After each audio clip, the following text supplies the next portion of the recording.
여러분, 이경규 씨께는 거듭 죄송하지만 무식한 사람이 신념을 가지면 무섭다는 명언도 허상이고요. 나는 신념에서 자유로운 합리적인 사람이야 주장하는 MZ들의 주장도 다 허상이에요. 인간은요, 신념 없이 살 수가 없어요. 신념을 안 가질 수 있는 사람은 없다고요. 애초에 심장 안 뛰고 살아있는 사람 없어요. 똑같아요. 인간은 살아서 존재하는 것 자체가 신념 덩어리예요. 그 신념이라는 게 꼭 앞서 말했던 자유주의네, 실존주의네, 뭐 불교네, 기독교네, 이런 종교나 정치 철학 같은 게 아니라도, 오늘 점심 뭐 먹을까? 짜장면? 근데 짜장면은 속쓰리지. 한국인은 역시 밥이지. 야, 김치찌개 먹으러 가자. 이런 소소한 선택도 다 신념에서 나오는 거예요. 우리의 생각과 행동 하나하나가 신념이 아닌 게 없다는 거예요. 그래서 데카르트라는 철학자도 얘기하지 않았습니까? 나는 생각한다, 고로 나는 존재한다. 왜 이런 얘기를 했을까요? 데카르트가 말한 생각이란 거는 동물들 단계에서도 있는 배고프다, 먹이 먹어야지, 이런 본능을 얘기한 게 아니에요. 바로 인간만이 할 수 있는 높은 수준의 생각, 사유, 그 사유의 집합체인 신념을 포괄해서 말한 거예요. 그리고 성경에 보면 예수님도 말씀하십니다. 마태복음 6장 24절, 한 사람이 두 주인을 섬기지 못할 것이니 혹 이를 미워하고 저를 사랑하거나 혹 이를 중히 여기고 저를 경히 여김이라. 너희가 하나님과 재물을 겸하여 섬기지 못하느니라. 즉 사람은 하나님을 섬기든 다른 것을 섬기든 무엇이든 간에 일단 섬길 수밖에 없는 존재라는 걸 말씀하신 거예요. 맞지 않습니까? 세상에 하나님을 안 믿는 사람이라고 해서 다른 것도 안 믿지는 않아요. 하나님 치워버린 자리에 부처님도 갖다 놓고 무당도 모셔보고 동양 철학도 갖다 놓고 과학자들 모셔놓고 저세술, 심리학, 생활 꿀팁 뭘 갖다 놔도 갖다 놓지 않습니까? 신념이 없는 인간요? 가능하긴 해요. 식물 인간이 되든가 죽으면 가능해요. 아니면 좀비 바이러스에 걸려서 좀비가 되든가. 그러면 인간은 어떻게든 신념을 안 가질래야 안 가질 수 없는데 어떻게 하란 말인가요? 여기서 이경규 씨의 발언이 다시금 빛을 발합니다. 이경규 씨 명언의 속뜻이 뭐였어요? 무식한 사람이 신념을 가지면 무섭다. 고로 신념은 가지되 무식하게 행동하지 않도록 노력해야 한다. 즉 자기만 옳다고 똥꼬집 부리지 말고 남의 말에도 귀 기울 줄 알고 끊임없이 겸손하고 자기를 점검하고 돌아보며 심사숙고하면서 신념을 갖추자, 이 말 아닙니까? 근데 이경규 씨가 바라던 이 방향 말이죠, 성경에 이미 있습니다. 왜 그런지 제가 기독교의 딱 한 가지 교리만 가져와서 증명해 볼게요. 의외로 제가 말할 교리는 뭐냐면 교회 안 다니는 분들이 제일 싫어하는 교리 중 하나입니다. 바로 인간은 모두가 죄인이다 라는 교리입니다. 정말 딱 들어도 듣기 싫은 말인데 사실 이 교리에 이경규 씨가 바라는 이상적인 인간상이 다 들어있어요. 일단 성경이 진짜로 인간을 죄인이라고 말하고 있는지 실제 구절을 한번 볼게요. 로마서 5장 12절, 그러므로 한 사람으로 말미암아 죄가 세상에 들어오고 죄로 말미암아 사망이 왔나니 이와 같이 모든 사람이 죄를 지었으므로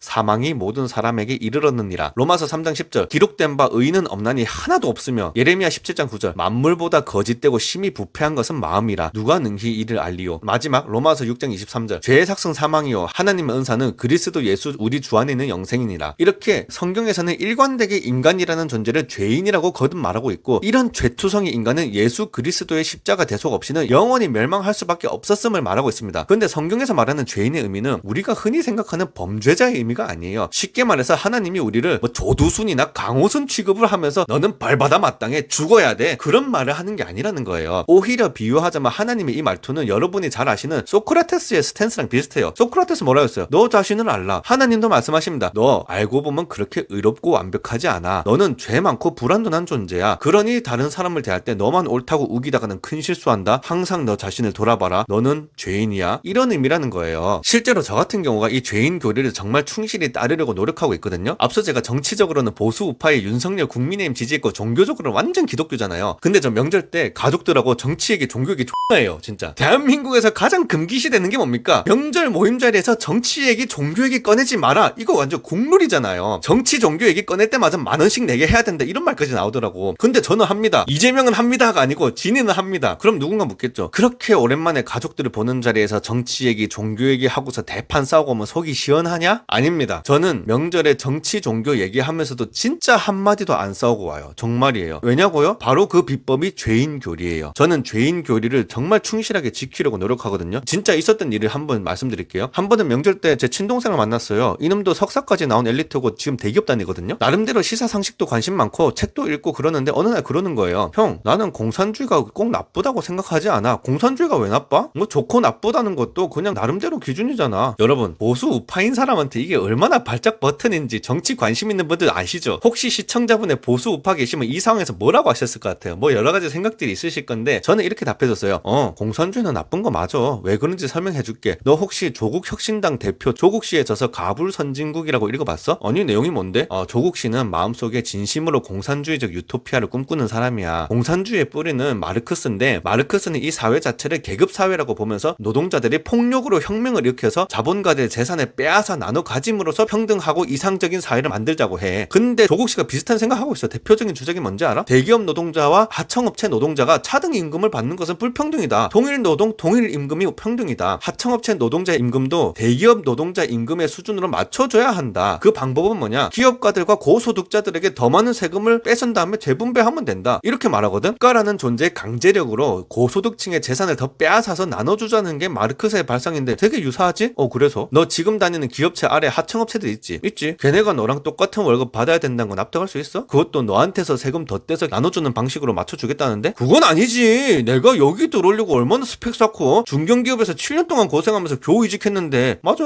지금 너 스스로 공산주의 나쁘다고 말하고 있네. 근데 너뿐만이 아니라 다른 사람들도 다 그래. 그래서 공산주의는 나쁜 거야. 아니 정확히 말하면 공산주의가 나쁘다기보다는 인간의 본능적인 욕구와 정면으로 충돌하기 때문에 실패한 거야. 그래서 소련이 붕괴됐잖아. 자 여러분 어떤가요? 저는 제가 지식 자랑을 잘해서 설득시켰다는 걸 말하고 싶은 게 아닙니다. 방금 제 대화를 보니까 굉장히 같은 눈높이에서 충분한 설명을 통해서 상대방을 설득하려는 노력을 했죠. 이게 지식이 많아서가 아니고 죄인 교리를 잘 지키려고 노력했기 때문이에요. 아시다시피 저의 신념체계는 자유시장 경제체제이고 동생의 신념체계는 공산주의였죠. 그리고 역사적으로 볼 때 이 두 사상은 어느 정도 우열이 판가름 났어요. 미국, 유럽은 자유시장 경제로 계속 잘 가고 있고 소련은 이미 붕괴했죠. 중국, 러시아도 시장 개방했어요. 그냥 정치체제만 독재체제 유지하고 있는 거라고. 이런 상황에서 제 동생이 공산주의가 왜 나쁘냐고 말하는 것 자체가 사실 헛소리거든요. 누가 봐도 제가 가진 신념체계가 이미 세계사적으로 옳다고 증명이 됐잖아. 하지만 그렇다고 해서 제가 토론의 태도 자체를 야 나는 옳고 우월하니까 이런 미개한 동생 따위 아주 짓밟고 묵사발을 만들어야지 라고 생각했으면 저렇게 대화했을까요? 아마도 그렇게 대화 안 했겠죠. 이렇게 말했겠죠. 야 너는 공산주의가 좋으면 북한이나 가. 북한 가서 배급 받으면서 살면 되겠네. 근데 정작 너는 자본주의의 끝판왕 대기업 다니면서 뭔 개소리요? 아마 이 정도로 얘기하고 끝냈을 거예요. 하지만 이건 말은 맞는데 상대방의 인격을 무시하고 짓밟는 자세잖아요. 저는 그러고 싶지 않았던 거예요. 아무리 말도 안 되는 생각을 갖고 있어도 가족이고 한 인격체잖아요. 내가 알고 있는 신념에 대해서 자세하고 친절하게 풀어서 설명하면서 반박도 받아주고 하면서 설득해보자. 왜? 나도 늘 틀릴 수 있고 불완전한 죄인이니까. 여러분 형사사건을 다루는 법정에 가면 판사와 피고인이 있죠. 판사는 여러 정황들을 들어보고 자신의 법리적 신념에 따라서 죄의 유무를 판단하고 처벌을 정하는 위치에 있고 반면 피고인은 죄가 있거나 죄를 의심받는 상황에 있고 자기 죄에 대해서 변론을 하고 설명해야 되는 위치에 있어요. 뭔가 감이 오시나요? 제가 방금 스스로 죄인이기 때문에 이런 자세한 설명과 토론을 통해서 상대방을 설득시키나 했잖아요. 맥락이 똑같은 거예요. 즉 판사처럼 대화하는 게 아니라 피고인의 자세로 대화를 하자는 세계관이 깔려 있었다는 거예요. 마치 제 동생은 판사 입장에서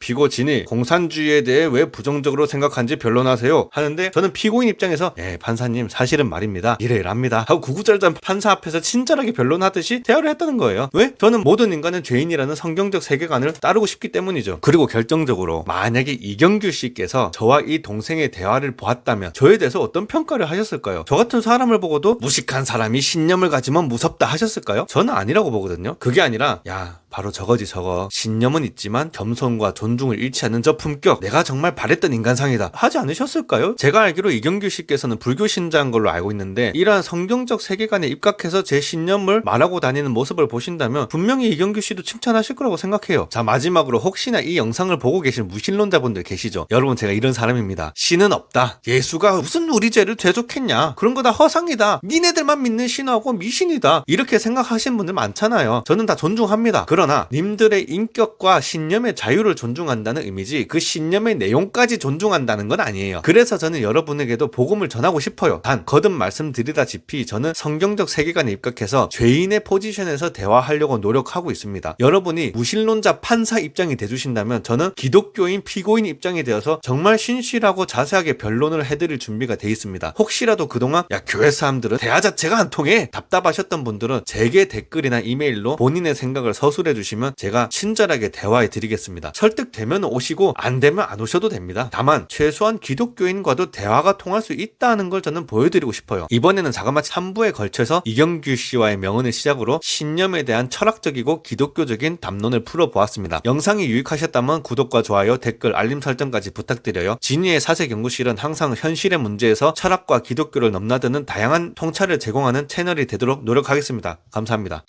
지식과 통찰이 있는 기독교 교양 채널 진이의 사색연구실